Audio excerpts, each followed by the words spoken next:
नमस्कार. नव महाराष्ट्र नेटवर्कमध्ये आपलं सर्वांचं पुन्हा एकदा स्वागत आहे.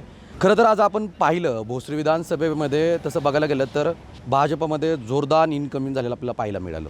परंतु हे इनकमिंगच सध्या आता भारतीय जनता पार्टीचं डोकेदुखी ठरत आहे. होय, आम्ही असं का म्हणतोय, कारण भारतीय जनता पार्टीमध्ये अनेक वर्ष जे कार्यकर्ते काम करत होते त्यांना आता डावललं जाते, तिकिटापासून त्यांना वंचित राहावं लागते. होय, कारण भोसरी विधानसभेतील प्रभाग क्रमांक 8मधून खरं तर म्हणजे निखिल काळकुटे वर्षानुवर्ष त्या प्रभागाचं त्यांनी नेतृत्व केलं आहे. खरं तर म्हणजे आमदार महेशदादा लांडगे यांचे कट्टर समर्थक म्हणून त्यांची ओळख आहे. गेल्या कित्येक वर्षापासून दादांच्या सोबतीला आहात तुम्ही. खरं तर दादांसोबत तुम्ही कामकाज केलं आहे. विधानसभेला सुद्धा तुम्ही दादांच्या खांद्याला खांदा लावून तुम्ही त्या ठिकाणी कामकाज पाहिलं आहे. आज खरं तर म्हणजे नामांकन भरण्याचा आजचा शेवटचा दिवस होता. आज तुम्हाला उमेदवारी नाकारली, आज तुम्ही अपक्ष उमेदवारी म्हणून त्या ठिकाणी भरताय. कसं पाहता याकडे? आज 14 वर्षापासून मी काम करतो आहे दादांबरोबर, सुरुवातीपासून आत्तापर्यंत आहे. आणि ह्या महापालिकेच्या निवडणुकीमध्ये मी इच्छुक उमेदवार होतो, पण काही कारणास्तव माझी उमेदवारी नाकारण्यात आली. मी सर्वसाधारण महिला या गटातून उमेदवारी मागितली होती, ती ऐन टायमिंगला माझी कट करण्यात आली. काही कारणे असतील, त्यांचे काही मजबुरी असतील, वेगवेगळी कारणं असतील, पण मी भरपूर वर्ष झालं या प्रभागात जनसेवा लोकसेवा करत आलेलो आहे आणि ह्यापुढेही करत राहण्यासाठी यावेळेस अपक्ष उमेदवारीचा अर्ज भरलेला आहे. उमेदवारीपासून वंचित राहिलो आहे, पण माझ्या मतदार माईबापांनीच मला तुम्ही अपक्ष फॉर्म भरावा ह्यासाठी प्रेरित केलं आणि म्हणूनच मी आज तो फॉर्म भरलेला आहे.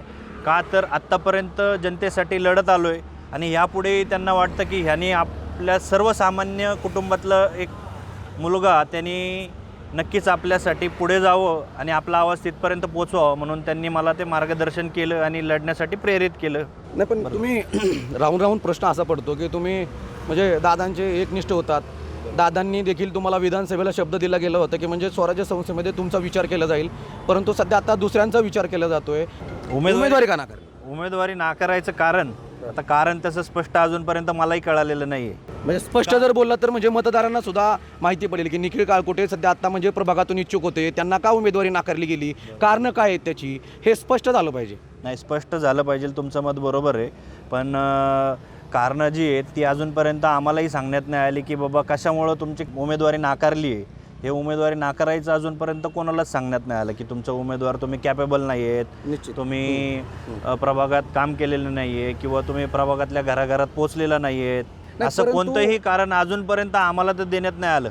आता तुम्ही जे म्हणताय असू शकतं, तेही कारण असू शकतं. म्हणजे खरं तर तसं बघायला जर गेलं तर म्हणजे भारतीय जनता पार्टीमध्ये खूप मोठ्या प्रमाणात इनकमिंग केलं जातं आहे, त्याच्यामुळे तुमची उमेदवारीसुद्धा नाकारली गेली किंवा निष्ठावंतांना डावललं जातं आहे. आणि जे आयाराम गायराम आहेत सध्या आता इकडे येत आहेत भारतीय जनता पार्टीमध्ये, त्याच्यामुळे कुठेतरी तुमचं तिकीट कट झालं असं वाटतं तुम्हाला? नाही, आमच्या प्रभागात तसा कोणताही आयाराम गायरामचा कोणताही प्रवेश झालेला नाही आहे. परंतु स्थानिकांना मग प्राधान्य दिले का बरं? तुम्ही पण स्थानिक होतात, तुम्हालाही उमेदवारी मिळणं अपेक्षित होतं. बरोबर, नक्कीच होतं. तर ते त्यांनी विचार केला कोणत्या पद्धतीने. तर नागरिकांमधनं तर नाव अजूनही तुम्ही जर सर्वे केला किंवा विचारण्यात गेलं तर नाव माझंच येईल, निखिल काळकुटे. निखिल काळकुटे. निश्चितच. मग आता तसं बघायला गेलं तर म्हणजे आता तुम्ही बंडखोरी करणार? मग बंडखोरी नाही म्हणता येणार, पण नक्कीच नागरिकांचा जे मत आहे त्या मतासाठी मी नक्कीच रिंगणात राहील. ठाम आहे तुम्ही तुमच्या मतावर? नक्कीच ठाम आहे. अपक्ष म्हणून निवडणुकीच्या रिंगणात? अपक्ष म्हणून निवडणुकीच्या रिंगणात नक्कीच मी उभा राहणार. प्रभाग क्रमांक 8 इंद्रायणी नगर या भागातून 8क सर्वसाधारण महिला या गटातून माझी पत्नी इंद्रायणी निखिल काळकुटे यांनी आता आज अपक्ष म्हणून उमेदवारी अर्ज भरलेला आहे आणि त्याच गटातनं मी लढायचं ठरवलेलं आहे.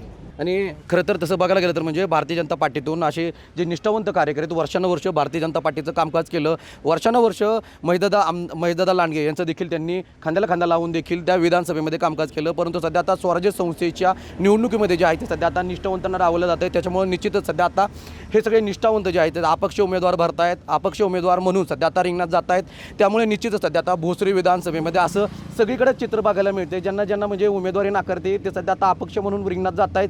त्यामुळं हा अपक्ष म्हणून जे रिंगणात जात आहेत त्याच्यामुळं भारतीय जनता पार्टीला सुद्धा जे सध्या आता म्हणजे भारतीय जनता पार्टीचे जास्त करून कार्यकर्ते, कारण भारतीय जनता पार्टीमध्ये तसं बघायला गेलं तर भोसरी विधानसभेमध्ये खूप मोठ्या प्रमाणामध्ये उमेदवार किंवा कार्यकर्ते जे आहेत ते सध्या आता आलेले पाहायला मिळतात भारतीय जनता पार्टीमध्ये. त्यामुळे निश्चितच सध्या आता भारतीय जनता पार्टीमधून तसं बघायला गेलं तर खूप मोठ्या प्रमाणामध्ये बंडखोरी जी आहे ती होताना आपल्याला पाहायला मिळून येते. त्यामुळे प्रभाग क्रमांक 8मधून सध्या आता निखिल काळकुटे सध्या आता त्यांनी रणशिंग फुकले, अपक्ष म्हणून मी सध्या आता रिंगणात असणार असल्याचं सध्या आता त्यांनी मत जे आहे ते स्पष्ट केलं सध्या पाहायला मिळून येतं आहे.